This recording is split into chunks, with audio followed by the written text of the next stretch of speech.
It's Wrestling Reality. It's time for some of our bonus content that we like to put out for all of our wonderful listeners and viewers if you're watching here on video. Wrestling Reality, make sure you subscribe on iTunes, Google Play Music, Stitcher, TuneIn, whatever your preference is. Hit subscribe. It'll be sent to your device automatically. Wrestling Reality, of course, being presented by Ticket King, our wonderful sponsors. Ticket King, go to ticketkingonline.com. Any kind of tickets you need, they can take care of it, whether it's pro wrestling, whether it's a sporting event, concerts, theater. Use the code LABARFAN, LABARFAN, and get 15% off. And not only we get 15% off if you use that code, but in the month of December, use that code on ticketkingonline.com, and you'll get a personal phone call from me. And why wouldn't you want that? All right. So, today's topic, we're going to do a little Mount Rushmore. We were planning this out already, but I have to give a shout out to one of our listeners, and she also partakes in our social media segment on our Wednesday episode. She's my favorite Twitter name. It's Allison Chains, at @newgirlorder_. And she had asked, who is the Mount Rushmore of the biggest draws ever for WWE? So, here's what we're defining. Who are the 4 people in the history of WWE/WWF? We're talking about draw. We're talking about, can you get people in the gate, in the seat? Can you get people to tune in and watch? The measurement of draw. I'm not talking about work rate. I'm not talking about merchandise. I'm not talking about internet Twitter followers. I'm talking about draw from the standpoint of making money for a show via the live gate or DVD sales, ratings, pay-per-view buys, all that stuff. It kind of goes by decade, really. If you really look at the history stretching back into the WWF days, it goes in a decade kind of thing. Number 1, and I'm just going to go kind of in historical order, Bruno Sammartino. How can you not have Bruno? Before there was Bruno Mars selling out MSG for a weekend, there was Bruno Sammartino selling out MSG for over a decade. WWE's official number, 187 times. Bruno sold out Madison Square Garden. Now, you're talking about New York City, the media capital of the world, the center of it all, and Bruno would go to MSG on a very frequent basis. That was WWF's main territory, right? That's the center of their territory. So to be able to go back to the most famous arena in the world, in the city that you have endless opportunities of entertainment to partake in, and you're going back so regularly, and the people keep coming back. Yes, ticket prices were different than what they are now. No, it was not on pay-per-view, like much of it today is, or the WWE Network live. But you can't deny when you're talking about a guy who carried a company for that long, for a title reign that lasted so many years, and to keep going back in front of the same people and getting them to come back. It's one thing to go and hit a town once or twice a year and to try to sell them out, but to go back how many countless times, you can't even count it on 2 hands in a single year. Bruno Sammartino, if you're talking about a draw for WWE/WWF/WWF, you can't have a Mount Rushmore of draws without Bruno. After Bruno, Hulk Hogan. Hulk Hogan carried WWF through the 80s. Hulk Hogan all of a sudden took wrestling from regional to national. Hulk Hogan and the power of Hulk Hogan, Vince McMahon, WrestleMania, cable television. Hulk Hogan, his drawing power, his ability to get people to tune in, not only coming there live, but now again to tune in to buy WrestleMania, to tune in and watch Saturday night's main event on NBC on a Saturday. I mean, Hulk Hogan's drawing power, again, this should be a no-brainer. You can't have a Mount Rushmore and not have that bandana up there, brother. After that, Stone Cold Steve Austin. Now we start getting into a time period where people are going to want to... This is where the debate really starts coming in, because the business booms in a whole different way. The business boomed with Hogan, and Hogan was a clear number 1, and then everybody kind of followed suit, right? Stone Cold Steve Austin, he has the business boom in a totally different way. Now, all of a sudden, the business has already been national. Now it becomes global, but even more than global, it became hip. It's place in pop culture. The 80s Hulk and WWF did that. The Rock and Wrestling Connection, MTV, it was there.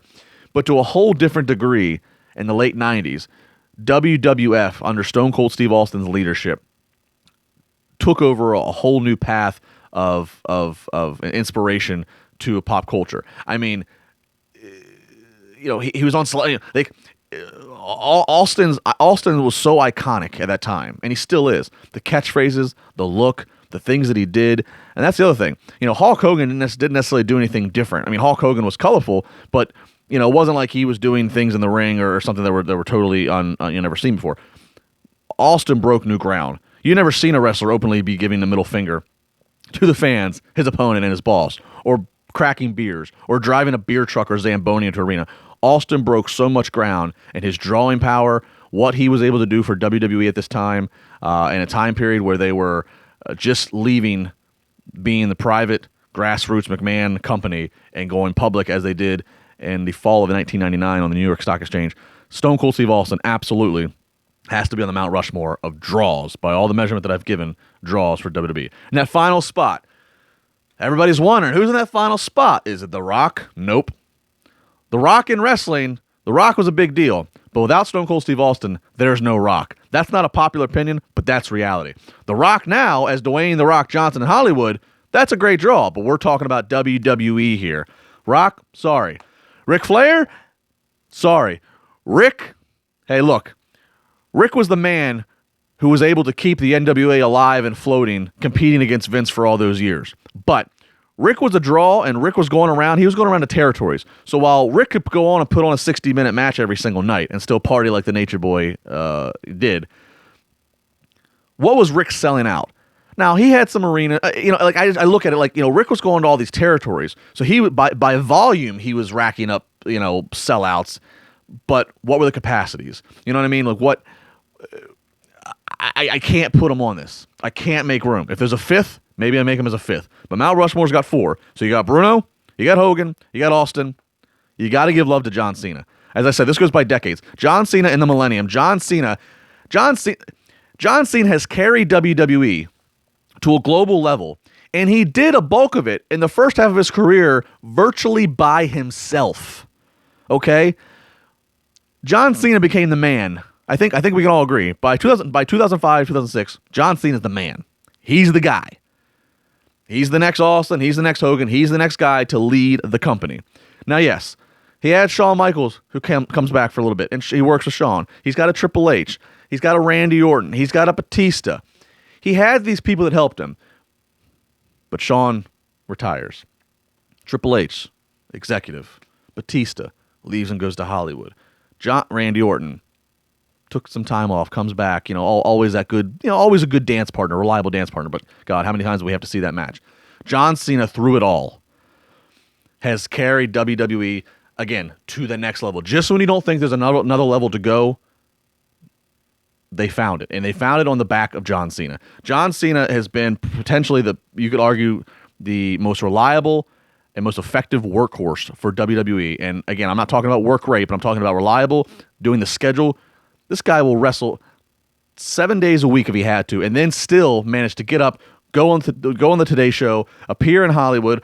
And it's not selfish. He's doing it all, and he's being introduced in every single one of these things as WWE superstar or WWE champion John Cena. John Cena has sold out so many arenas for WWE, or at the very least, he has kept people interested in WWE. And he has a lot. Look, I mean, out of everybody who's named, Bruno's the only one that he can compete with in terms of longevity. Austin, huge draw. How many years on top? 5? Hogan, huge draw. Gets on top in WWE and WWF in 85, leaves WWF in 93, goes to WCW, different game. But we'll give Hogan, we'll give Hogan fairly, we'll give him 7 years, okay? 7 years.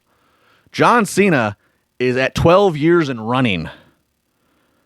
12 years, and he does not, he's going away a little bit more recently because he's got all these different offers, but he still carries the WWE, whenever they need him, he's carrying them on his back. He's putting over the young guys, putting over AJ Styles.